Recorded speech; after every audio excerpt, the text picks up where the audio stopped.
In today's video, I'm going to teach you how to check HubSpot CRM cost and upgrade plan. By the end, you'll know exactly where to find your pricing, compare tiers, and understand the options before you make any changes.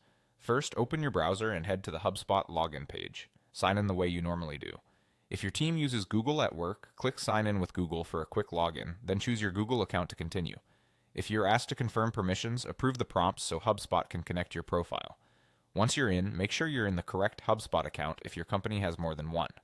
Next, look to the top right corner of the screen and click your profile image or initials. From that menu, choose Account and Billing. This is your central spot for plan details, invoices, and subscription management. If you don't see this option, you might not have billing permissions, so you'll need an admin to grant access or do the check for you. On the Billing Overview page, find and click See All Features. This opens a clear comparison of what's included at each tier, such as Starter, Professional, and Enterprise.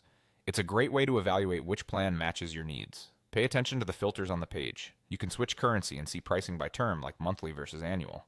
Annual plans often reduce the per month cost, but they require a longer commitment.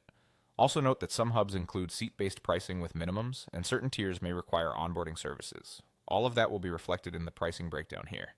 If you want to understand what you can use at no cost, click Free Tools. This section highlights the foundational features available without a paid upgrade, which is helpful if you're just getting started or deciding what to unlock next. When you're evaluating marketing capabilities specifically, click HubSpot for Marketers. Here you can preview the professional and enterprise options tailored for marketing use cases.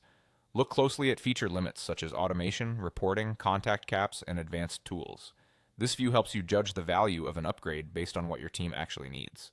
As you compare, keep an eye on the plan term, currency, taxes, and any add-ons that may affect the final price. If something looks off or you're unsure which tier fits, consider testing features in a trial where available or looping in your HubSpot admin or account rep for clarity. That's it. You now know exactly where to check HubSpot CRM costs and how to explore upgrade options